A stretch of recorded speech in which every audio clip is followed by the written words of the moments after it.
What's up, y'all? Welcome back to the On the Pursuit Podcast. And on this podcast, we connect with entrepreneurs, movers, shakers, business people, and just people in general that are just making waves in the industry. And on today's episode, I feel grateful and privileged to have this guy on because this guy is not only is he one of my real life brothers, but we've had so many connections throughout the years from fashion to music, real friendship, Boston, New York, and beyond. I'm happy to introduce Michael Boyd, who's head of artist relations and strategy for Gary Vee, VaynerMedia, and 1:37 p.m. Bro, I'm excited to have you on, man. It's been a while since you and I actually connected. A lot of things have happened. So being able to reconnect with you in this capacity is great because not only do you and I get a chance to reconnect, but we're able to share stories with so many people, and hopefully they're able to gather some inspiration and some motivation, man. So I'm very happy to be here, brother. Hell yeah. Yeah, man. I'm happy to be here, man. It's good to see you. I know, right? It's been a minute. Yeah, I know, right? Yeah, like you mentioned, man, for everyone listening, like we have the same last name. It's crazy. I know. It's because we got the same father, bro. What are you talking about? Hey, no, that's kind of how we met a little bit, right? I mean, like people like introduced us off that, right? Yeah. I can't remember who, but I remember someone was like, "You got to meet this guy because you're gonna like him, but also you guys have the same name." I was like, "What?" Yeah, it was definitely like a long-standing, running joke that actually became a real life friendship. I would say, off of social media. Yeah. And we had the opportunity to meet, obviously in Boston and New York. We connected several times and just, stayed in contact, and we were able to put a couple plays together with music and in fashion, because I had my brand back then that was definitely a staple, I say, in culture in that particular, point and juncture. And with a lot of artists. Yeah, a lot of artists. A lot of big artists. Actors, who's who, some big retailers too. I mean, it was a good time.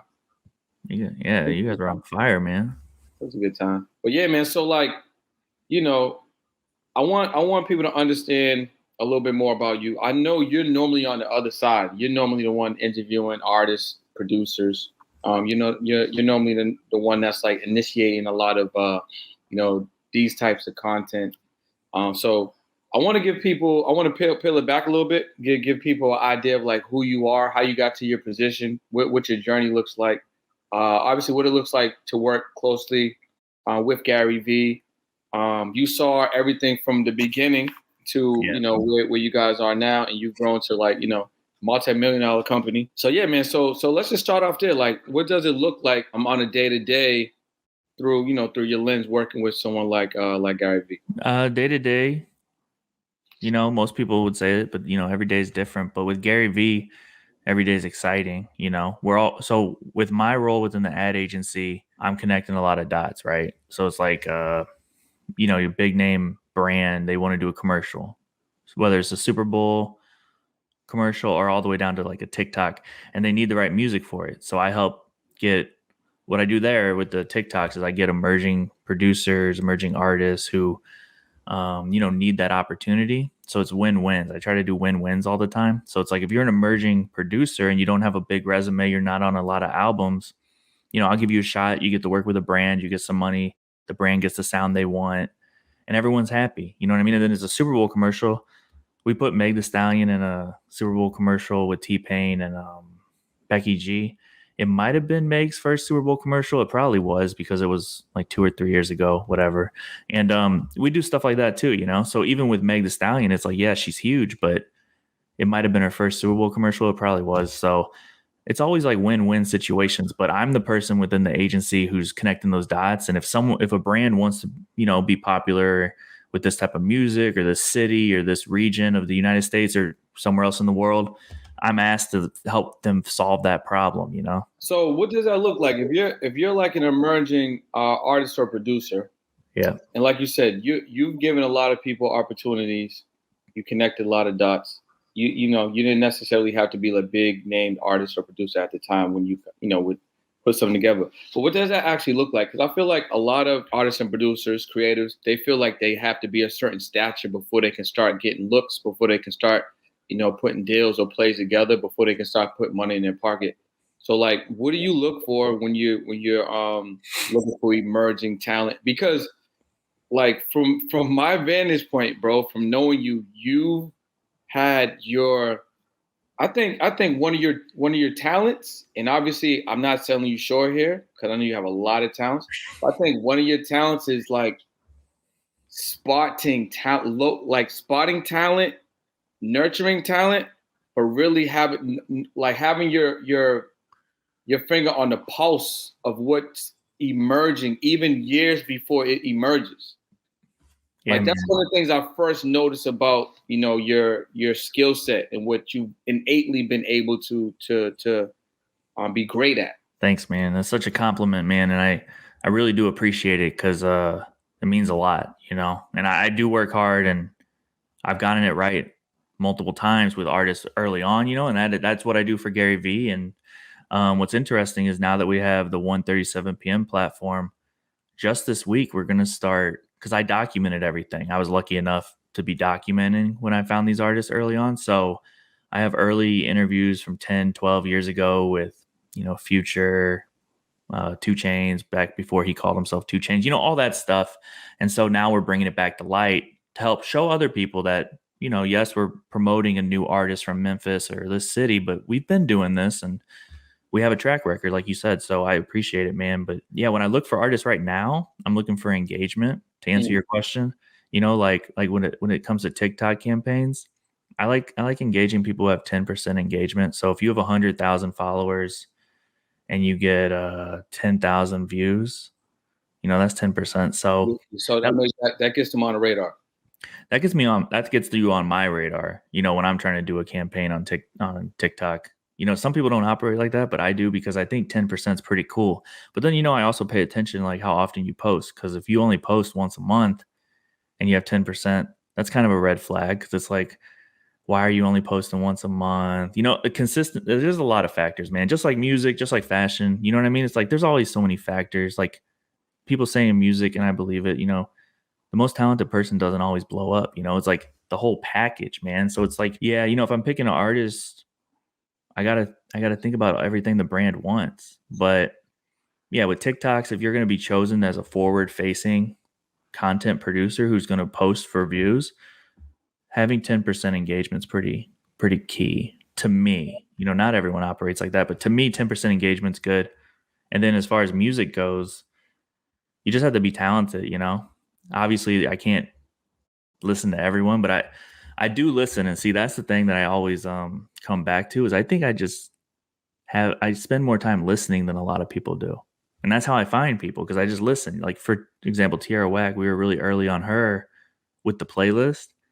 I don't remember how I found her, but I listened to it. And when I heard it, I was like, oh my God, she's so good. So I supported it. You know what I mean? It's like, I think a lot of people don't make the time to listen to new stuff. Like when people DM me, I don't get to every DM, but I do listen to a lot of DMs. Or, what's funny, bro? And then I'll change the subject with you, is I've been asking people, let me hear some, like, who should I put on the playlist? And then people spam me. They just spam me like crazy. Like I'll get 30 people saying the same name over and over again.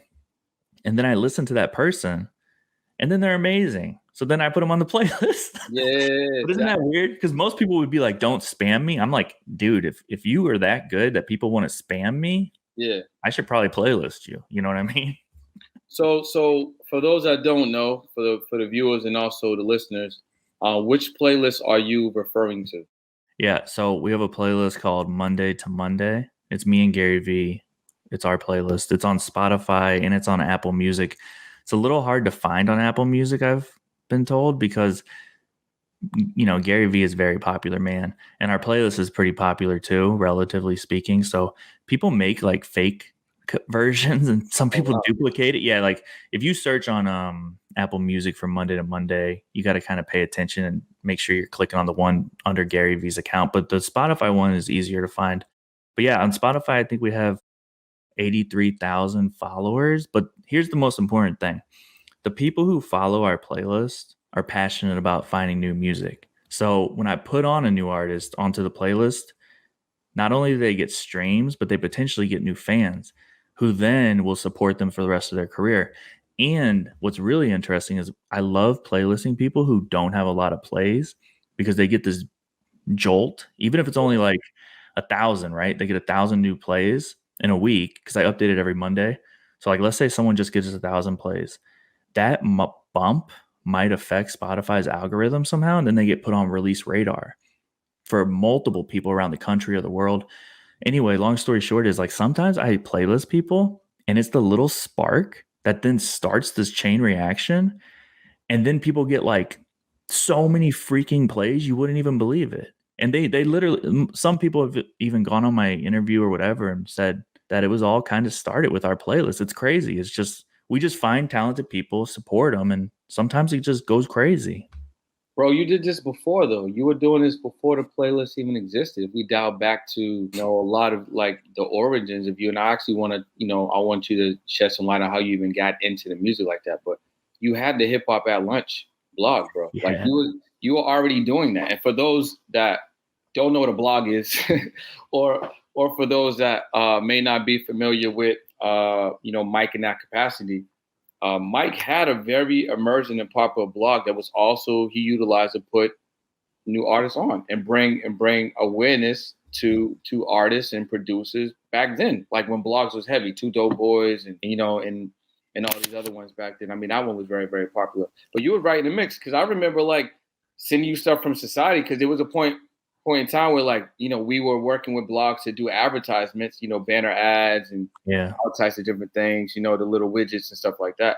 But you were right in the mix. So the Monday to Monday to me is just in this current the current space that it exists. It to me is really just an extension of what you were already doing. It's just a different platform. You're just doing what you were doing before, just at a higher level on a different platform. And now in partnership with Gary Vee. But you were already doing it. Isn't that crazy? I know, bro. That's the truth. Because I was talking to someone this past weekend and they said the same thing. They're like, yo, you're kind of just like one of the last bloggers from that period of time that's still doing it. And they kind of said it as a joke because, some people would be offended by that. I'm not offended, but you get what I'm saying? They were like kind of being funny. And I was like, hey, it's kind of true because like you said, I've been doing this.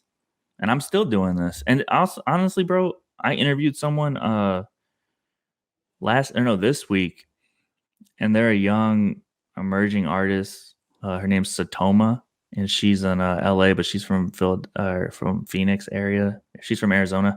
And anyway, I'll make it quick, but I just believe in her. So I interviewed her, and you know what I mean? Like, she doesn't have very many followers at all, but the music is good, man. And that's why I'm going to do it.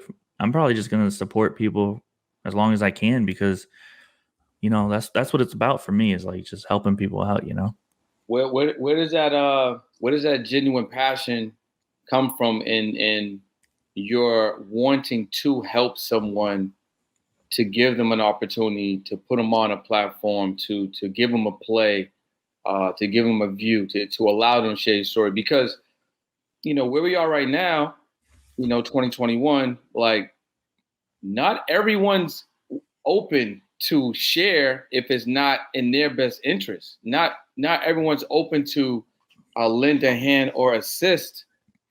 Or if you know what I was telling somebody the other day. This is crazy, right? So if you put a post, let's just say on Instagram, you put a post, and let's say it's like a reel. So the most important things on a reel is the view. Yeah. So a friend of mine, she did a brand collaboration, and it's the biggest one she's ever done in terms of like how it performed. So I think probably as I am on this podcast with you, it probably close to like 50,000 views. So we were talking about it. I was showing her love. I was so excited for her. She was excited for herself. Then she's like, yo, it's crazy because I got 50,000 views, but I got like 80 something likes. And I have like even less comments. And I'm just like, think about it. When you post something, and this is going back to what Mike was talking about supporting, because I want him to kind of bring it home with it.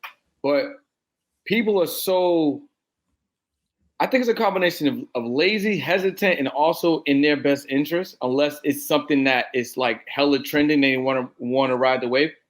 It's way harder for someone to leave a comment Like if they leave a comment, that's like a real effort. Yeah.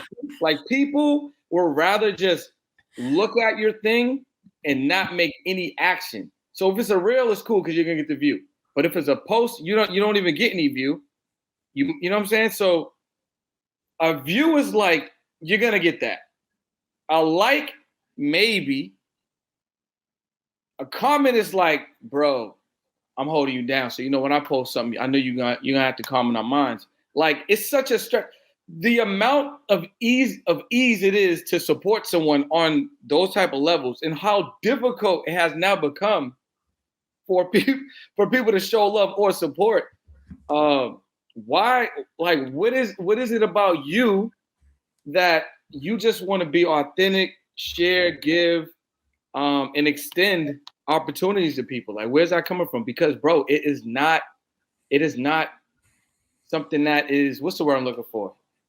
It's not regular, Mike. It's no longer regular. Maybe during society, like, several years ago, it was like easy work. But it's very difficult to get people to even share on a support on a basic level. So where does that come from you that you're still able to want to do that in this day and age? No, I get what you're saying, man. Yeah. It's crazy. It like you said, it doesn't take a lot to support, but people are busy, man. And I try to tell artists that all the time. It's like, you got to think people who work at the record label, they have kids, they have wives, they have houses, they have cars, they got to drive back home from New York to New Jersey, whatever. Like people are busy, and like, I don't know. It's crazy. Like I try not to think too much about how things perform because you never know what's going through someone else's head. But I guess to answer your question, it was like, why am I supporting people? Yeah. Why? I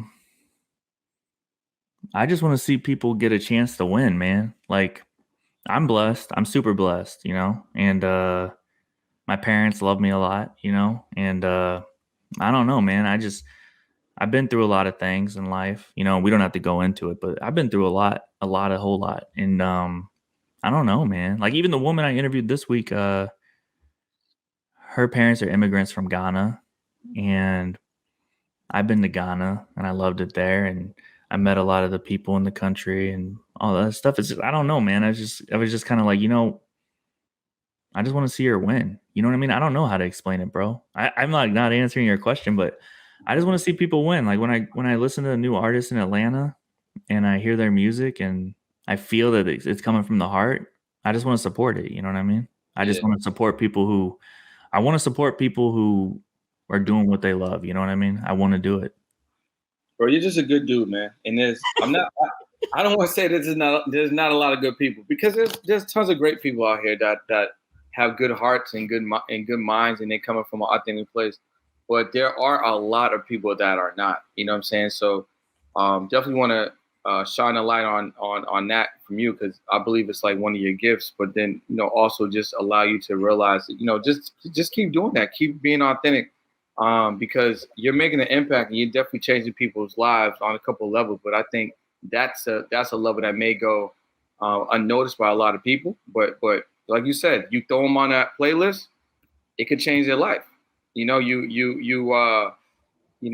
that DM or whatever, like the same thing you've been doing.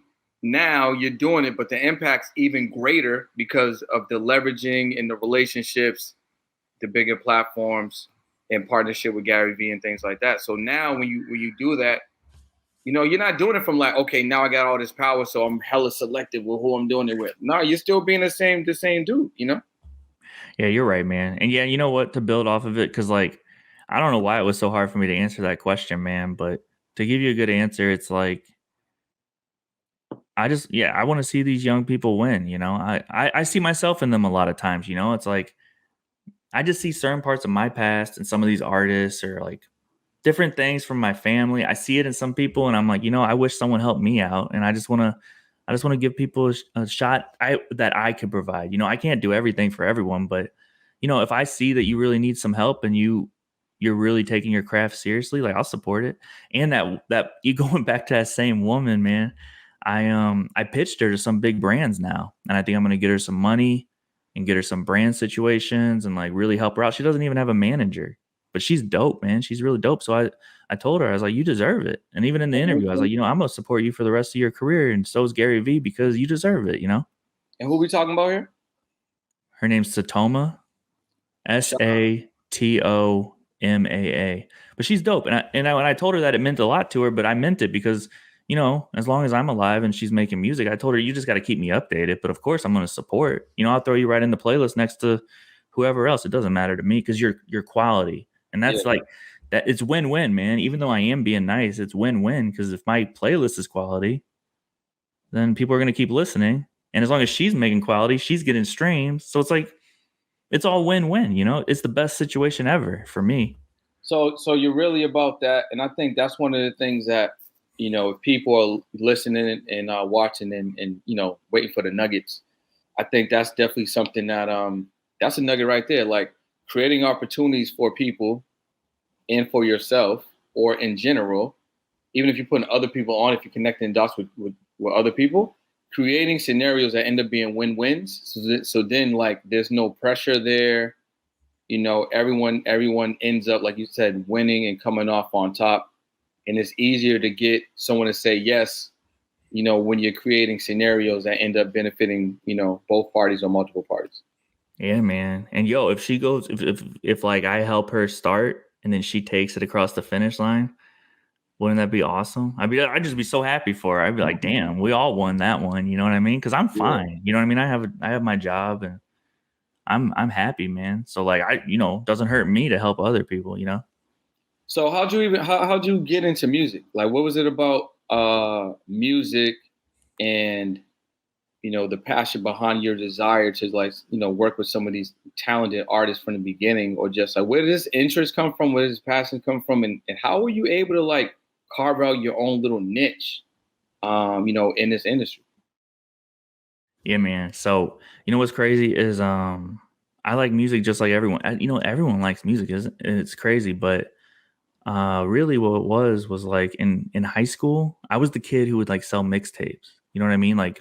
And by mixtape, I just mean a CD with music on it. I don't even care what genre. I was just trying to make money. So some kids, so I went to a rich person school, but I was not very rich. So I went to this high school, and some kid would be like, oh, I want The Who. I want their whole collection on a CD. I'd be like, I got you, bro. So then, I'd burn the CD, sell it to them. Downloading a lot of music, you know what I'm saying? Back in the day. And, some people would be like, oh, I want the new Kanye West. So I'd give it to them, whatever. But, and then in college, I just needed a job. I had, believe it or not, I had, I think 6 jobs at the same time. But the way I was able to do that senior year was because they all overlapped. So I was Microsoft's college rep. I was Warner Music Group's college rep. I worked at the front desk of the school, promoted the nightclub, managed the DJ who DJ'd the nightclub. You know what I'm saying? So they all kind of overlapped, because it is kind of almost maybe it's impossible to have 6 jobs if they're all very different. It'd be hard to be a construction worker and be a journalist and be a firefighter. You see what I'm saying? But all my, being a college rep, you kind of got to go around and know everyone. So I could be 2 college reps at the same time. But, yeah, I was pretty lucky, man, because Warner Music Group, I applied and they didn't accept me. And I applied to Sony, they didn't accept me, which is fine. But with Warner, I found out who they did give the job to. They gave it to this guy at Berkeley. And I told the guy at Berkeley, I was like, yo, if there's any genre you don't know that well, or you need help, I'm here, bro. I'm here. I don't need money. I'll do it just to get in the door. And so he let me help him. And I knew hip hop more than he did. So I was like, all right, cool. I got all the hip hop artists on Warner now. So I was pushing Gucci Mane and T.I. and I don't know, OJ the Juice Man and whatever. But Mike Jones, I brought Mike Jones around Boston. And I did that stuff while he was a college rep. And then when he graduated, they needed to replace him. So then they let me take the job over because he left, and he said, yo, you should hire Mike Boyd, because he was actually helping me the whole time. So then Warner Music Group was like, oh shit, if you're already in the game and you're doing it, why not just hire you? So then they let me be the college rep.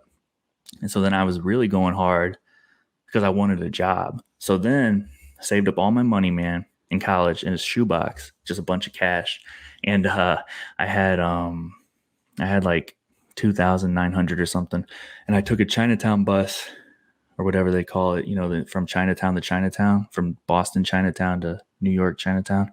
I took that bus, and then there's a school like system in New York City where you could be in this living situation. It's like a dorm for people who don't go to a school that has a dorm.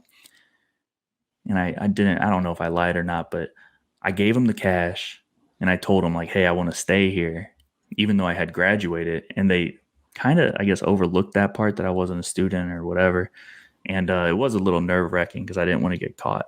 But yeah, I got to live in New York, in Brooklyn for like 2.5 months.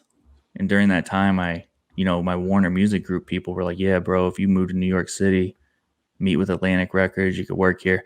So I took a meeting at Atlantic Records and we were trying to figure it out. And then I was also working at a restaurant as like a busboy or whatever. And I wasn't that good, believe it or not. But it was like a very popular restaurant on Wall Street. But like I was very bad. So my third day, they told me I don't have to come back. And the negotiations at Atlantic weren't really going great either. Because here's the thing, like, I just didn't have any money. So like, they didn't want to pay me much. And I'm like, well, shit, like, I don't even know if I could live in New York City without any money, man. So and then, the restaurant let me go. But when I was in college, I met AJ, who's Gary's brother. And so the day the restaurant let me go, I texted AJ Vaynerchuk.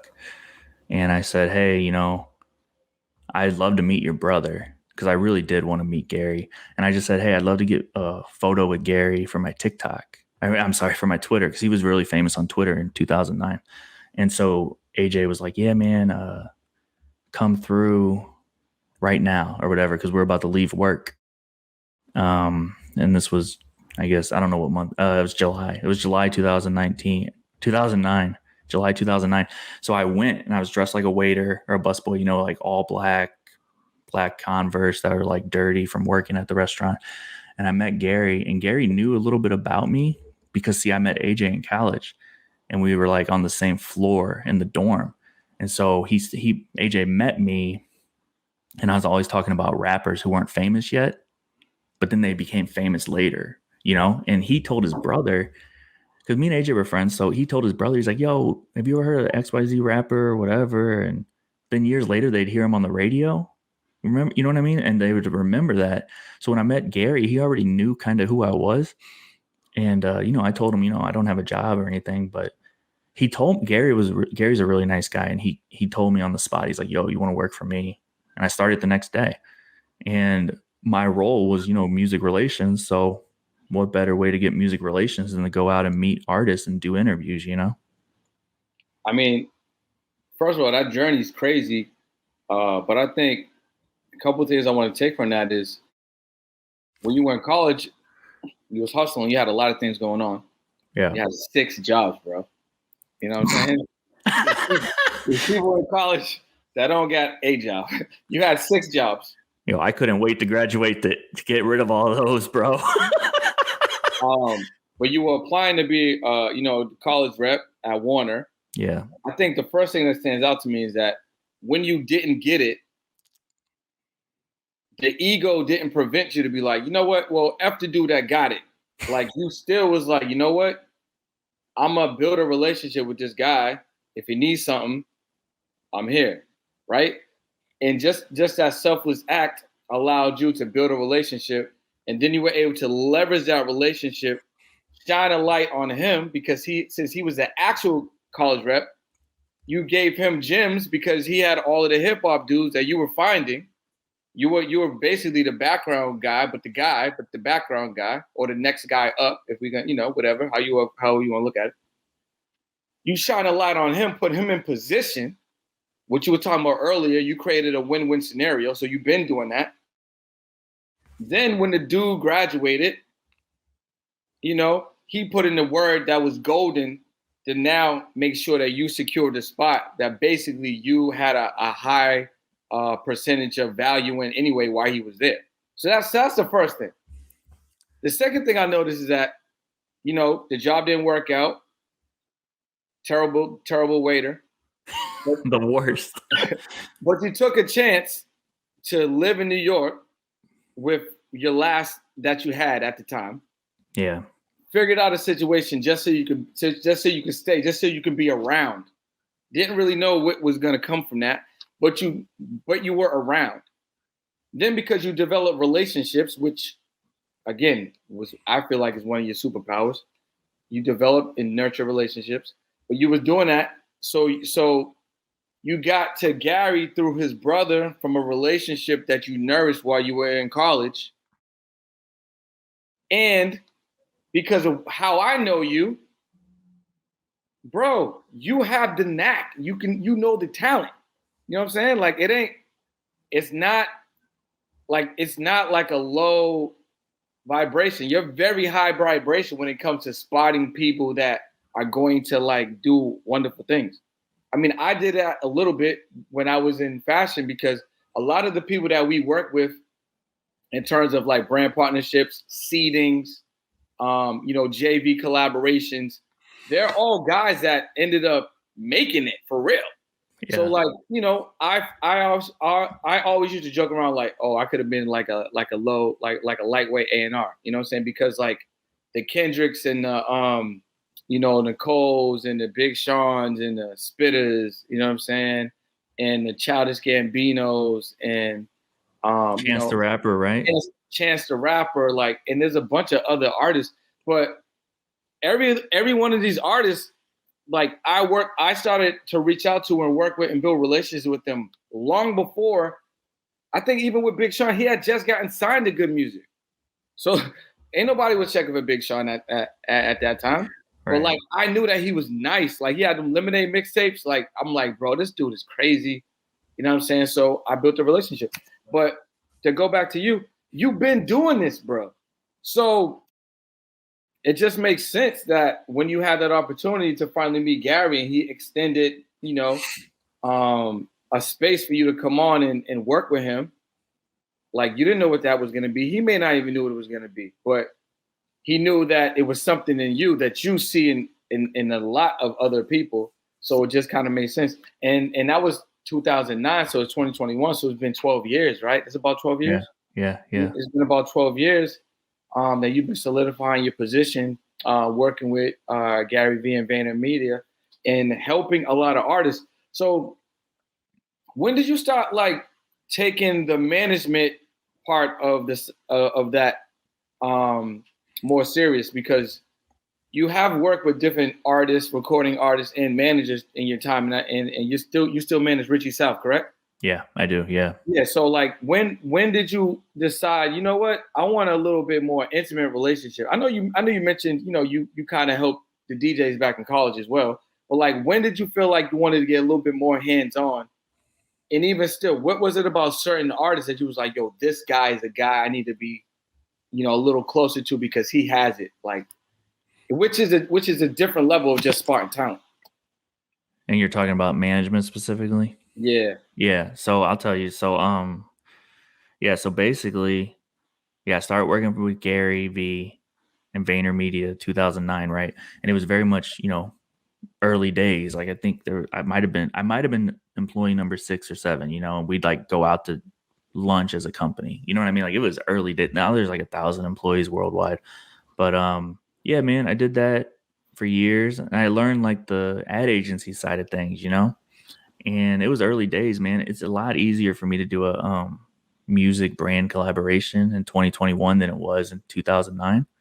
It just is for me. It just is for me. But and VaynerMedia, you know what I mean? Because like I said, we were early days, man. But and I have more of a track record that I could prove through video, email, whatever you want to call it. Like things have been documented. So people want to take a risk on me because it's always about a risk, man. Like even when I do brand deals right now, it's like, I'm like, hey, brand XYZ, this man or this woman's next, and then the brand people have to be like, really? Like, do I want to put my money behind this artist? Like, do I believe? And it's like, you almost have to help them see the future, but yeah, I was doing the brand side for so long. And I think there was just something inside me that was like, maybe I could be a great manager. And I kind of wanted to take that risk. But then also, here's the funniest part. I knew worst case scenario, I would learn a lot from the other side. So it's like I'm on the brand side. I was on the label side in college or whatever as a college rep, but now I could be the manager. So now I can be on the flip side. So worst case scenario, I'll at least learn something, and then I could probably go get another job, right? So yeah, what happened was I just started helping people. All my relationships have just been from helping people, like Future, whoever, Young Thug, whoever. Like I just help, and then stuff happens. So like I was helping a lot of Atlanta rappers in 2013, and one of them told me like, "Hey, I appreciate the help. You want to be my manager?" And it's a little bit more complicated, obviously, than just that. But that was a direct quote, and so it's like I was like, man, maybe this is my chance. So I tried it out, worked really hard, tour managed 5 tours, 4 in America, 1 in Europe, and or 4 in the United States of America, I should say, and 1 in Europe. And that was great. And he was a forward-facing artist, musician. And then I managed a video director as well. And we did a lot of great videos. My proudest moment is when in 2013 when Young Thug had Stoner, the song Stoner going crazy. He was still very new though, but he did have a hit regionally or however you want to call it. But I went up to Thug because I saw him in the street in Atlanta, and I went up to him and I was like, "Yo, bro, we'll shoot a video for Stoner right now." And I had my phone out and I showed him like what my director did, like some of his work, and Thug liked it, and he's like, "All right, hell yeah, let's do it." So we all got in our cars and went to I think Peewee Longway's place, and we were gonna shoot it. But we didn't have enough time because Thug had to perform in like an hour. So we only had 4. I think we shot a video in 45 minutes for a song called Load It. And that was a big moment in Atlanta for Thug and Peewee Longway because it was a really great video. My video guy was really talented. And yeah, we shot that video in 45 minutes.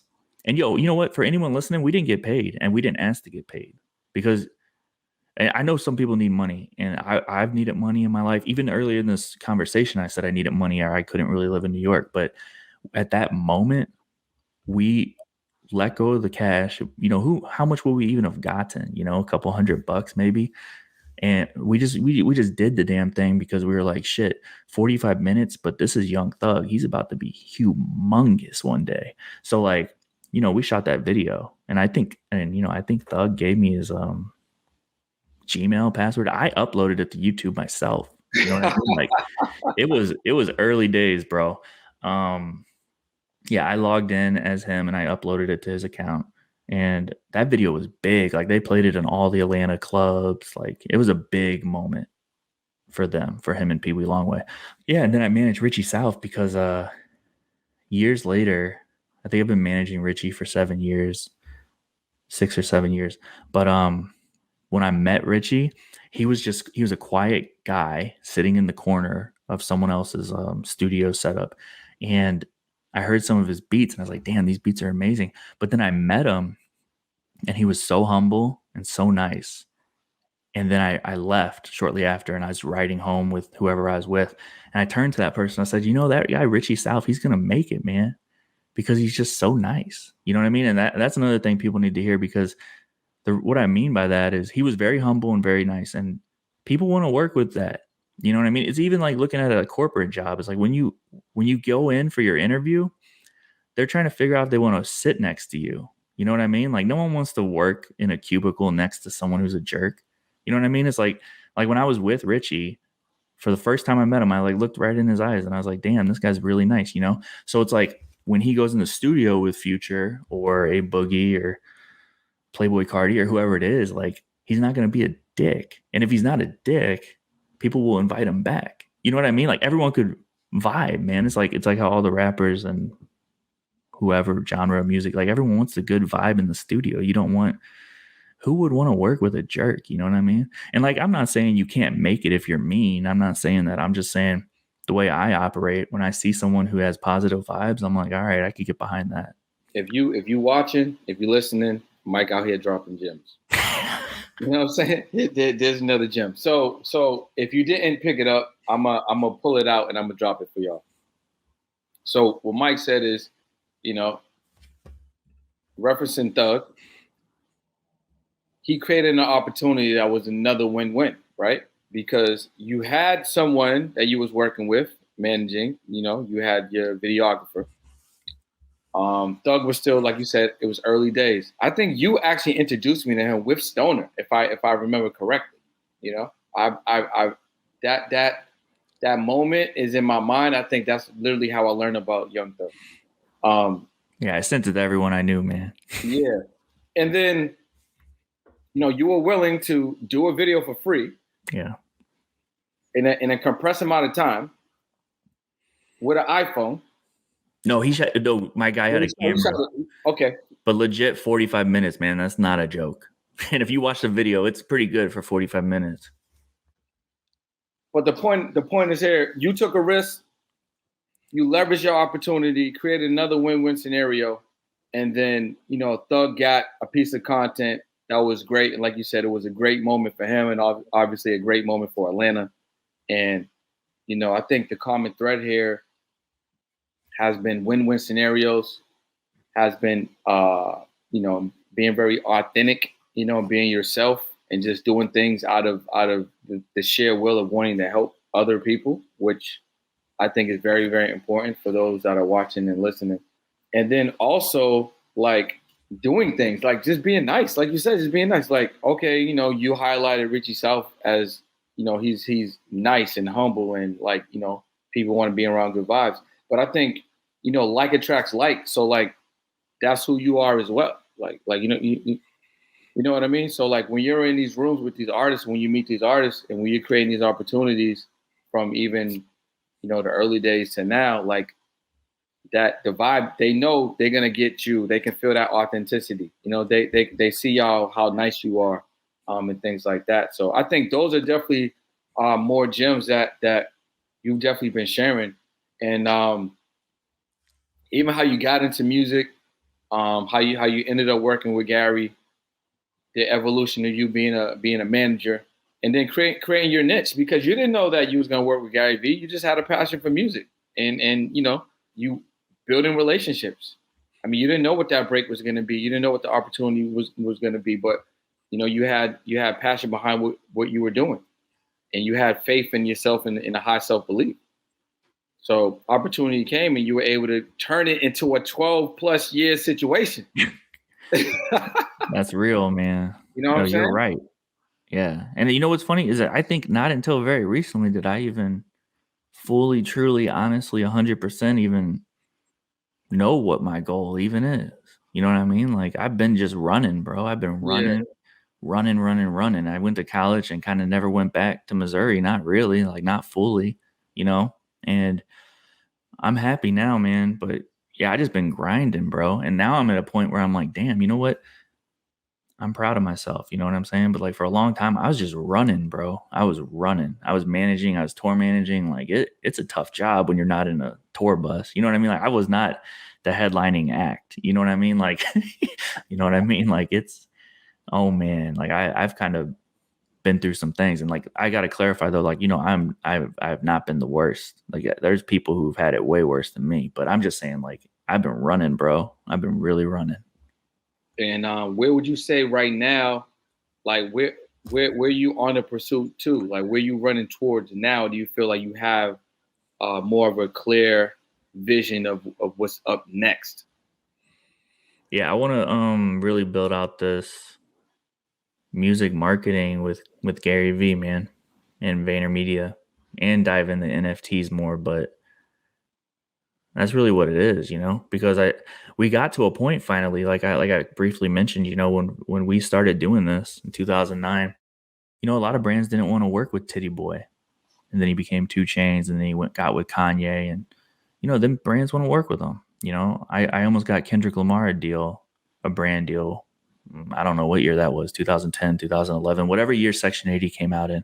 But brands didn't really take that risk. You know what I'm saying? It's like we did a brief thing with Travis Porter. I did a small thing with Mac Miller. And I'm talking like at the beginning of their careers, like long time ago. But I connected Young Jeezy with Avion Tequila. That was pretty big. But what I'm saying is like now in 2021, man, the stuff I'm about to do is crazy.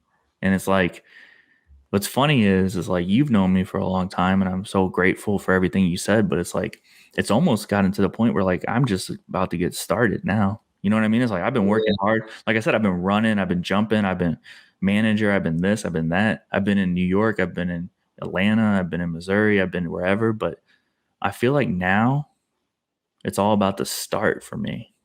It's not crazy. So you mentioned the NFT. So what's your take on what Tory Lanez recently done with his NFT album?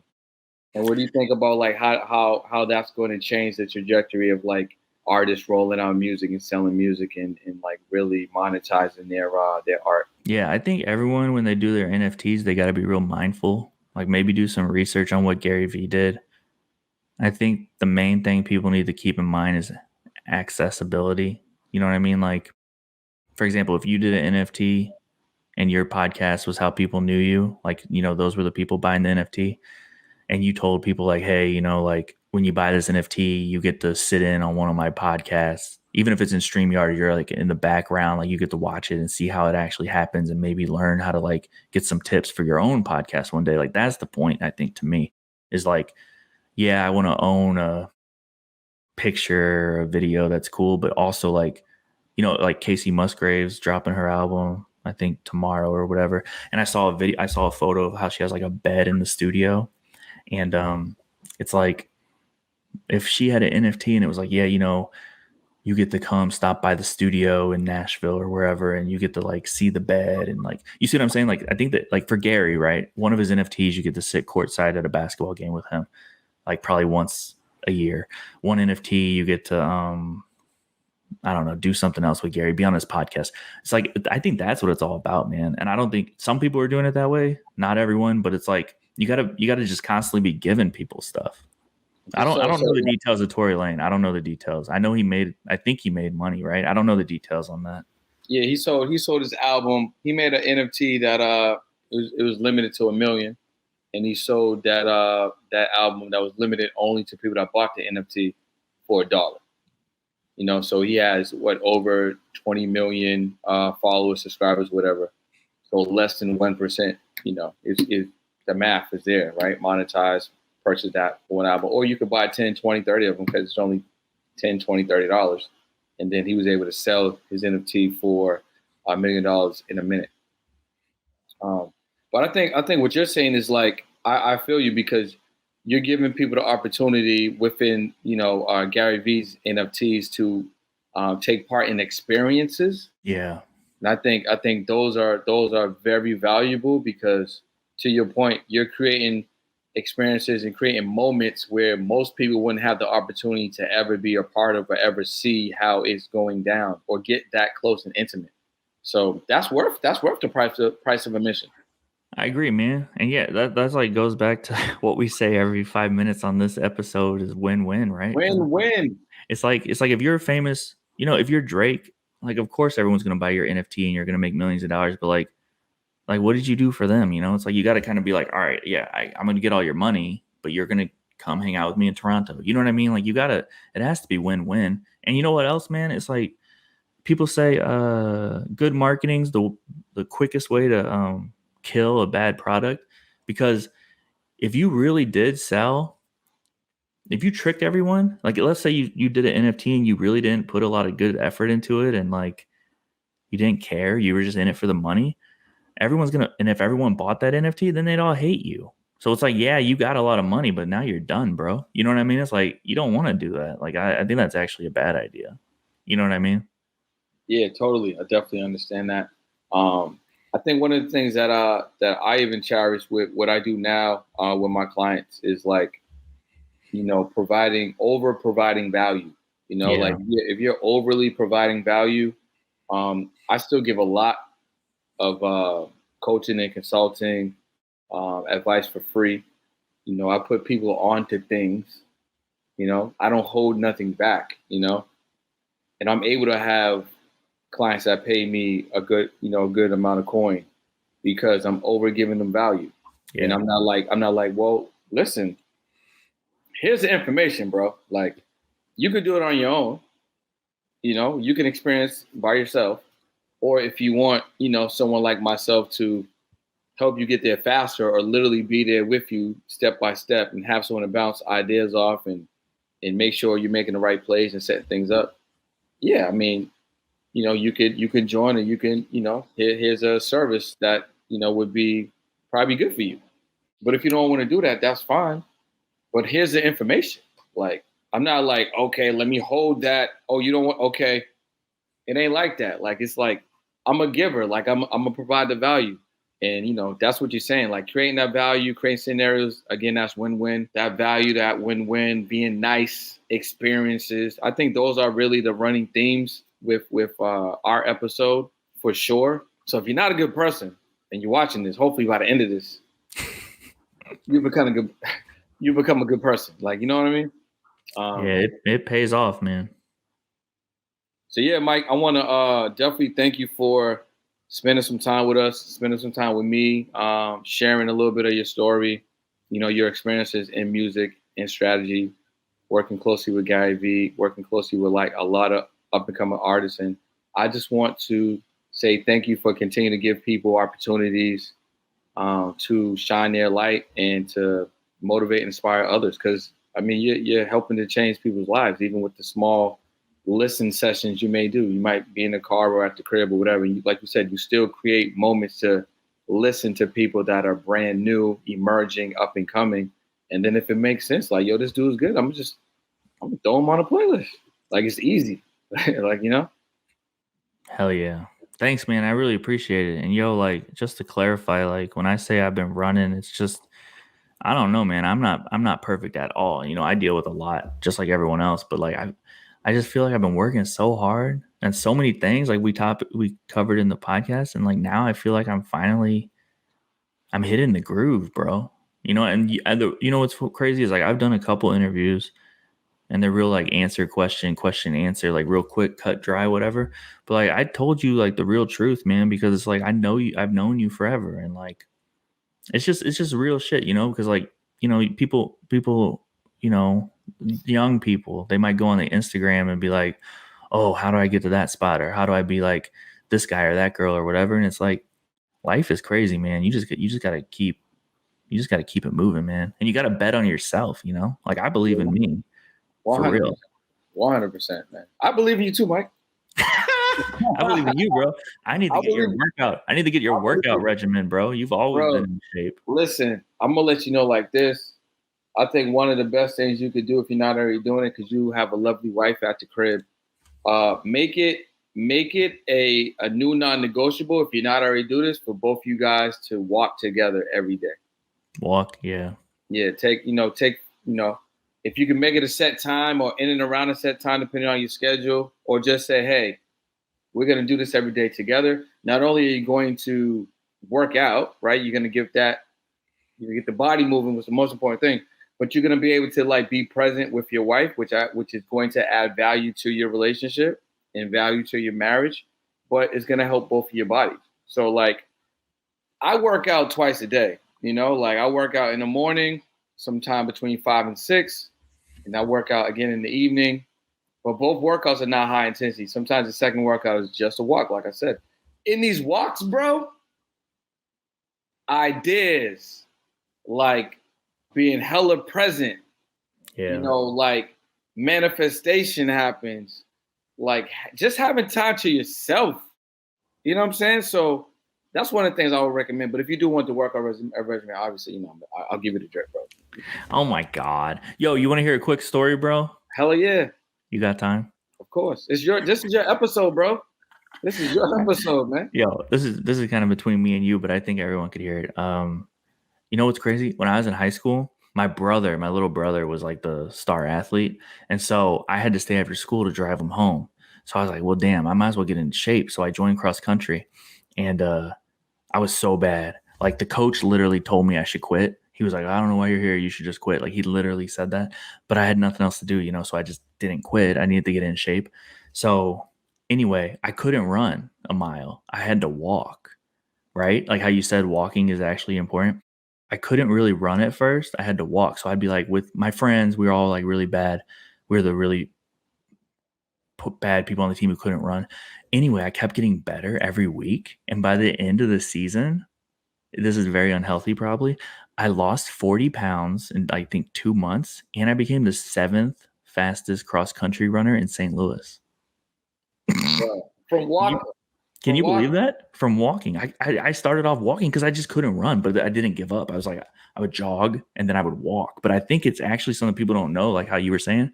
As long as you cover the distance, your body is like getting something out of it. You know what I mean? Yeah. So it's like, there's high interval. What was it? So there's HIIT, right? There's HIIT workouts. And then there's like, the opposite of that, which I feel like is walking. So you can go hard for like 60 seconds or whatever, or you could just walk. So you're going to burn the calories faster if you're doing some high intensity.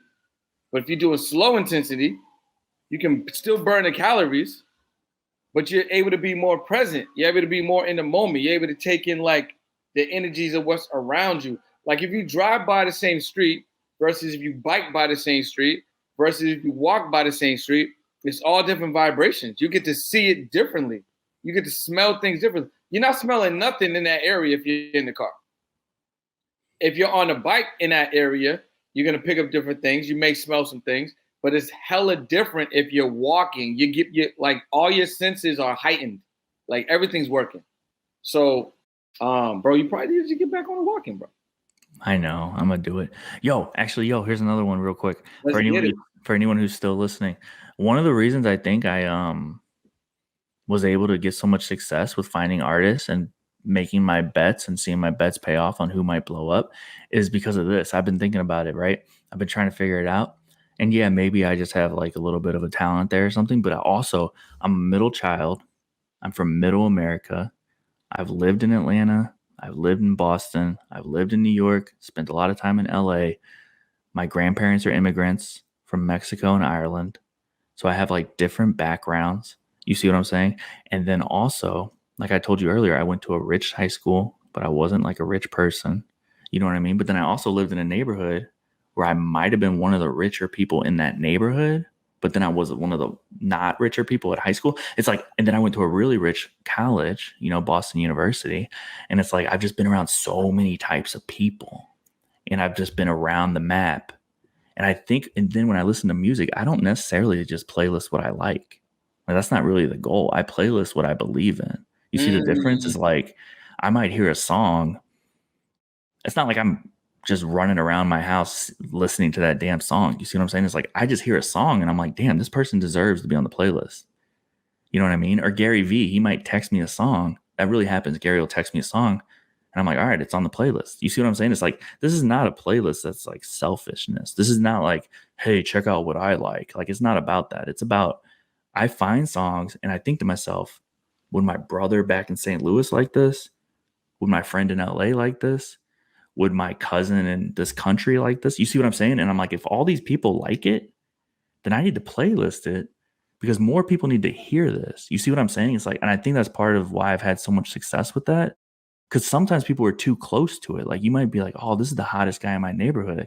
But you got to take a step back and be like, yo, just because he's the hottest person in your neighborhood doesn't mean people in the Northeast care. I think you're right about that. You have a unique wealth of experiences in a lot of different facets, So you're able to take, like you said, Atlanta, Missouri, Boston, New York, Los Angeles, mixed background. You've been around rich kids that are not so rich. You've been in a privileged position to go to one of the top schools in Boston. That's the inner city of Boston. But you always have your pulse on, what's emerging in the areas that maybe a lot of people don't have exposure to. And then you're able to connect those dots and create those win-win situations, man. Like, I think, did you just think of that right now? No, I've been thinking about that for a long time, man. But it's hard to even explain that to someone. And you know what else? In St. Louis, the radio plays local artists, but they also play a lot of Atlanta artists. I've been just blessed, man. Like growing up listening to a radio station that's regional, that also gives you a mindset of what people like, you know? It's crazy. I think you hit it on the head, man. I think that's definitely it. Like, if someone wants to, get things, if they want to get their thing out, or if they want to gain more exposure, just build relationships, you got to get out. So you may or may not be able to get physically out. Maybe it's a situation where you just can't. But you can get out through social media and the internet and make those real connections. And then when you're able to like bring them home in real life, you're able to really take advantage of it. I mean, it's the same thing with us. Like we met through through online. But when I was in New York, I'm like, yo, Mike, what's up? I'm in New York. What's good? Same thing with you. You're like, yo, I'm in Boston. I'm about to pull up. I got a show coming for the weekend. My bro's in New York. I'm in Boston, whatever the case is. And then you're able to like add more on top of the relationships that you built online. It's different when it's a real connection. And then you just have the wealth of experiences. Like me, I've been in Boston my entire life. But I live in LA now. But every opportunity I had to travel outside of Boston, I met so many people. So when I go to these different places, I could pull up, or I could crash. Yeah. Or how many people I put onto Toronto? You know what I'm saying? So it's like, are you okay when you in there? Go here. Yo, let me run that DM. Let me run that text. Let me send that email. All right, you good. You build those relationships. You plant those seeds. You create opportunities. Like you said, it's running theme. Win-win. You're authentic. You're nice. You're just a genuine person. People are going to recognize that. And when they recognize that, those real, true, authentic relationships will stand the test of time. Even if you don't always water them. You and I haven't seen each other in a minute, but it's like we've seen each other yesterday because it's a real connection. It's a real authentic relationship. If I hit you up, you know what it is. If you hit me up, I know what it is. So when you build something like that, that's authentic and you're selfless, that relationship is going to be what it's going to be. So I think that if you're someone that is trying to elevate yourself in life or in business, I think that's one of the most important things to get from out of yourself and do something for others. And don't be afraid to make connections or reach out. Like sow them seeds. It may sprout 6, 9, 18, 3 years. But once it does, like another thing too, I think people expect movement on their time. Like they're not very cognizant of, okay, other people have lives and things to do. So like if someone doesn't get back to me in a time frame that I feel like someone should get back to me, then like, forget them or this didn't work. But like, everyone has their own time frame. Maybe they didn't see the DM. Maybe the DM's not really in the unread. Maybe it's like in the friend request. Yeah. Maybe the email log or the DM log so long that person's not going to get you for a couple of months. Maybe like you said, you could spam. Like, hey, bro, check it out. Check your DM. Oh, here's an email. Or maybe just providing value. I think, what's his name? What's the real estate dude? Ryan in New York, the big one. Oh, I don't know, man. I can't believe I forget his last name. But anyway, he said that there was a client he was trying to get. So for like a month straight or 2 months straight, or maybe it was like a year. It was like a long time. He was sending this dude like books and like gifts and like, you know what I'm saying? Just consistently because he wanted to build our relationship. And then eventually he got the opportunity to represent, that listing with multi-million-dollar listing. But that's the thing. You just have to continue to do things for people that are not for you, And if you're creating situations, like you said, they either got to be selfless, authentic, or they're win-win situations that everyone that's involved is going to be able to take advantage of, and it's going to be good for everybody. Yeah, man. Yeah, that's right. And I know a lot of people might be struggling with how to get there, but I think if you really just kind of like, I don't know, if you're happy with what you have and you're just a little grateful for life a little bit, it's like it doesn't take a lot just to send some love to someone else's way, even if it's just once a week. You know what I mean? Yeah. Like if I see someone killing it, like I just saw some jeweler who's like starting out as like 1,000 followers, and I just, followed him and shot him a DM. I was like, yo, your stuff is really great. You know what I mean? Yeah, send them my way. I might need some jewelry. Who knows? Yo, this stuff is really great. And then randomly, I showed it to Gary. Then Gary just shot him a DM. And then, but it's like, I don't need jewelry. I don't wear jewelry, man. You know what I mean? Like, I don't do that. But like, and who's that jeweler so we can show some love on the pod? Oh shit, let me pull it up. Yeah. Let's show him some love on the pod. Everybody gets love. You get love. You get love. You get love. You in the back. You get love too. Oh my God, this is amazing. All right, you ready? It's Marvin Douglas Jewelry. So it's MarvinDouglas Jewelry. Marvin Douglas, I guess that's his name. He only has 3 posts, but yo, it's Shout out to Marvin Douglas Jewelry. Shout out to Marvin Douglas Jewelry. He's dope, man. And yeah, my guy, Ugly Primo, he's out in LA. That's how I found him. Ugly Primo was just showing him love, and I clicked through, and I was like, damn, you're dope. So, I just sent him some love. But, that's what it's all about. Because if I was a young jeweler trying to make my name and someone told me I was great, I'd be like, damn, thank you. You know what I'm saying? I don't know. Why not? Oh, yeah, bro. But listen, man, you bless us with a lot of your time, a lot of gems, lots of stories. I mean, I could talk to you for hours, bro, to be honest with you. So I want to thank you for being on the pod, bro. I really, really appreciate you. I'm grateful for this moment. I can't wait for this episode to go live. So if you're watching right now, I was waiting for this to be out. So thank you. You're welcome. Hell yeah. Yo, man, I love you, man. You mean so much to me, bro. Thanks for always being there for me. And thanks for always giving me free clothes, man. That meant a lot. It really did. Yeah. We'll talk about a little bit of society on another episode, man. Oh my God. All right, bro. Well, yo, I gotta go. Thanks, man. For sure, man. This is Brendan Boyd with Mike Boyd. This is the On the Pursuit Podcast. And we'll see you guys on another episode.